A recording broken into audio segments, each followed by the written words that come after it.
Jesus Christ, our God, our Father, the communion of the Holy Spirit be with you all.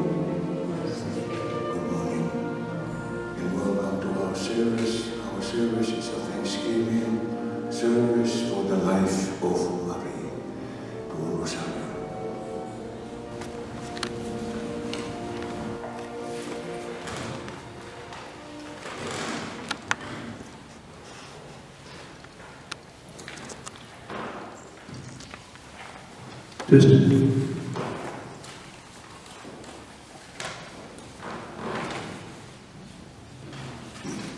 Firstly, thank you all for coming here today. It's much appreciated. I've had a few apologies through various incidents. Luckily, none of which has been serious. So I'm very thankful for that. There's been about four or five people who actually apologised that they couldn't come. Just thought I'd let you know. We're gathered today to celebrate the life of Marie, more formerly known as Marie Solange de Rozario, who passed away Monday morning, 5th of December, around 2 weeks after her 89th birthday. She had been ill for many months, but unexpectedly, her digestion-related condition worsened, quickly becoming incurable intestinal cancer in the last few months of her passing. She was a devoted family woman, wife to Ronaldo for 60 years. She survived by her son, Patrick, myself. Her other son, Robert, passed away about 3 years ago through suspected lung cancer. And she had 2 stepsons, George and John Paul, and by then 4 grandchildren and 10 great-grandchildren. Mum was an only child from her Laotian mother and French Corsican father, a senior bureaucrat in the French colonial administration in what was then known as French Indochina. She grew up in Saigon and got a half-boarding scholarship in a private French Catholic school. Unfortunately, the Second World War interrupted her education, with the Japanese occupying the country for several years. Marie stopped school because it was dangerous because of the war, bombing, etc. And she grew up at the family country property with her mother, auntie and cousins. She often told me that she enjoyed those times, even though dangerous because of the war, and still dangerous after the Japanese had lost, because the Vietnamese had come back seeking to regain the country, not wanting for the French colonials to return. Because she lost 4 years of schooling during the war, she was too big, so she was too old and big to go back to her class. So she got private tutoring for 6 months. After that, she was able to go to evening college, learning high-level French, Vietnamese, English and shorthand. Things settled a bit with the French regaining control of the country, at least for a short while, until ultimately losing the colony in 1954 after a 9-year conflict, with the country split into a communist North Vietnam and a republic of South Vietnam. During this time, Marie was again living under war conditions, but life went on and she started working at French customs at an early age of 15 years old, as she was very big for her age and well educated. She sat for an IBM computer operator's course and became the first such female operator in Saigon. She met her future husband Ronaldo in 1952, but they knew that they had to leave the country because of the loss of the French colony and the impending political conflicts. My parents decided to leave the country and in 1961 were about to go to France. However, the French-Algerian War looked like causing many Algerian French to return to France, so that my father might have trouble with employment there. As my father's 2 brothers were already in Australia since the mid-50s, my parents decided to migrate to Australia. In 1961, our family boarded an airplane from Saigon to Sydney, and within 24 hours, life changed completely. As expats living in a French colony, life was very easy and good, with servants and very good paying conditions. Both my parents were working, and we could survive very well on my father's wage, and with my mother's wage going straight to France as savings. Each year in Vietnam meant that we could live in Sydney for 2 years without working. Despite this favourable economic situation, my father was fearful of the Vietnam War intensifying, so they made the call to leave. The war did finish in 1975, some 14 years after we left, but safety and security became increasingly big issues during that period. In Sydney, Marie was offered employment by IBM, but the hours and location were not suitable. Ultimately, she got a job with Qantas in 1973, and this enabled our family to travel quite extensively, 2 to 3 times a year, including visiting French and Hong Kong Makista families over an 18-year period of travel benefits. She ceased employment with Qantas in 1983 and retired. Much of Marie's life has been ruled by fate, going through 3 different wars in Vietnam, yet during the war, having to migrate to Australia and live and work in a culture so different to what she had known. Living in Australia was peaceful, but she did have huge issues trying to adapt to a totally different culture here, without her family's support, as they were in France so far away. However, after several decades, she grew to accept and enjoy life and culture here, and forged many good and long friendships with people she met here, some of whom are present today here. As to character, she was a very strong, independent and intelligent woman, honest, reliable and devoted to her family, and sacrificing for others. She was quiet, but did have a quirky sense of humour from time to time. She was always very religious and committed to the Catholic faith, and been part of Bisbury Parish since 1969. How do I feel about Marie's passing? Naturally, I'm deeply saddened and feel lost, but she did have a good, interesting and fruitful life, and she was well prepared and accepting to go. After the last several years, health issues had increased, with a total knee operation only 3 years ago. Back then she was very fit and bounced back easily, even for her age. However, the last year or so, arthritis and digestive issues got increasingly worse. A CT scan in late July indicated possible cancer in the bladder, so we consulted a urologist and an endoscopic procedure was booked.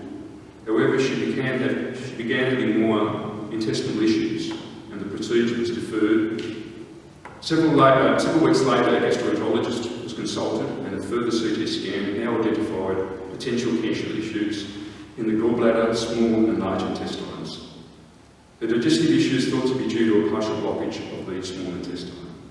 Given her age, frail condition and multiple cancer locations, conventional treatment options were not viable, so the only avenue was palliative care. During the last 8 weeks of her life, it was very painful to see my mother literally wasting away daily, as she was not able to eat sufficient quantities of food without having pain. There was nothing the doctors, medicine or anyone can do. She had simply arrived at her time. The treatment at Greenwich Palliative Hospital was very good. They were considerate, compassionate, generally willing to address her symptoms and pain. She felt comfortable there and was very brave and accepted her fate. I found this time together very sad, but thankful that I got time with her. And she had still a very good memory in mind, except for the last or the final 2 days. We talked to many things, including what she would like for a funeral, reconfirmed her faith, and wishes on gifts to family and charities. I'm very grateful to have had a mother like Marie. She was always there for us, willing to work and sacrifice for our benefits, and shared her love of travelling with us. I would like to address her in her native French, and for our French relatives, please bear with me. Bon voyage, maman. Je t'aime et tu le manqueras toujours. Merci pour tout ce que tu as fait pour nous au cours de ta vie. Gros bisous et au revoir. Translated, have a good trip, Mother. I love you and will miss you always. Thank you for all you have done during your life. Big kiss, and until we meet again. Just a word of special thanks to Father Ali. Thank you very much for your 3 visits to Marie while she was at hospital. She was very comforted by your visits and prayer service, including communion, that she conducted, especially knowing that the condition was terminal. You eased her mind and reinforced her faith. Thank you. Thank you all for listening to me. My Auntie Marie.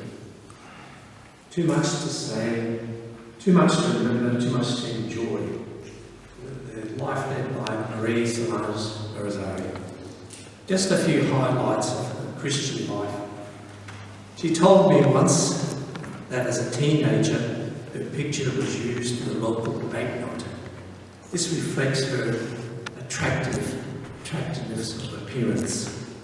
And she told me many times that she lived in 2 worlds, 2 cultures. On occasion, when some people questioned her, where did she come from? She would respond, telling them straight, 2 cultures are better than 1. That strong sense of belonging remained with her for all of her 89 years. Two worlds, French from her father, Laotian from her mother's side, and respected family heritage. And to be an Eurasian in her early life and until the last 30 years was something unusual and rare. Her mother and aunties cared for her during the Second World War. The war set her education back a few years. That's what she told me. It was a difficult time. The scholarship she had obtained for a private Christian school in Saigon was set aside. After the war, she quickly advanced and was able to get employment in a new company called IBM. The first female in an office of all males. That was the point in her life that my uncle René became smitten with her charms. A Christian family of two boys, Robert and Patrick, as well as their grandmother, Avor, my grandmother. Her son, Patrick, repaid the love and care the mother gives to her son by being her daily companion through the prognosis of cancer and ending in the final journey and to join her husband and her son and her mother-in-law. Good job done, Patrick. The neighbours on Mars Street, that made her very happy. Her many years of sharing her crops of mangoes and recently the mandarins, as the neighbours would know, and one of her abundant mandarins with plenty of seeds. She spent many hours tending to her garden and sharing the currant greens that grew at that time. Yes, every time following a family visit, a plastic bag of fresh lettuce plucked from the front of the house added to my car with the instructions of how to store them for a longer time in the fridge. We will miss that kindness.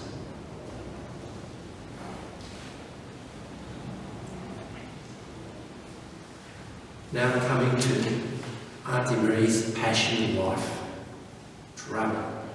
She joined Qantas in the community section and stayed for many years. This enabled her and the family to travel the world, seeing the extended family in the States and France on many occasions, as Patrick said.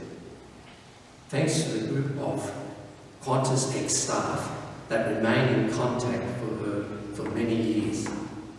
This include Tita, who is not here today, and for Tita, the texts and Eves for the phone calls during her stay and during her hospital stay and the final days. Thank you. COVID. I have to mention COVID.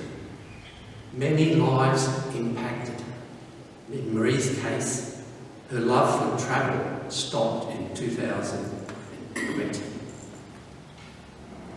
In 2020, had got her to agree to go with Jenny and me to see the Southern Lights of Tasmania. But for COVID, she would have enjoyed that trip. Last winter, she was scheduled to travel to Cairns to spend the warmer months with a Qantas friend. She would have enjoyed that trip also. The time was not granted to her. It's COVID. Finally, now celebrate the life of Marie, my blessed auntie. Her picture, close to the end of her life, on the back page. As you can see on the back page, a memory that will please me forever. That was taken on the 3rd of November, a few weeks or so before she passed. On the balcony attached to the palliative care unit. Marie's 89th birthday was near. She had accepted her time had come. Very bravely. Jenny and I just came back from a Queensland trip. We got told of the prognosis. We weren't told the prognosis until we came back. Not to spoil our holiday. That was Marie. She was always considering other people. And I know that's how she thought. I bought her a sun hat to wear when we would one day walk down to the creek again around the corner. A walk she had done many times to exercise, including her every morning yoga and doing everything right. Jenny, this is my memory of Marie. Jenny had bought us sandwiches. Patrick bought pastries. I bought an ice glass and cream. And we just came back from a place recommended by Patrick and Marie. Bundaberg rum was my contribution. I mixed the rum with rocks, with ice and ice cream, and we toasted to her health. That was how the French way did things. She enjoyed all that ceremony. When we were toasting her character, Marie put her little finger into the glass and then to her lips. "Too much cream, Alan," she told me, and I smiled. I said, "That's her. That's her always." The last picture shows her courage in her eyes, her smile for family, and the strength in life. So if you look at it again, you can see all that in that picture. All right, I have to finish now because it's not my turn. My duty, my gift, and my pleasure to have known my Marie. And to finish off, adieu et au revoir. And for the English people, adieu means in God's time, and au revoir, we'll see you again. Mon account. Eternal rest, round to and let twilight shine on her. May she rest in peace. May she rest in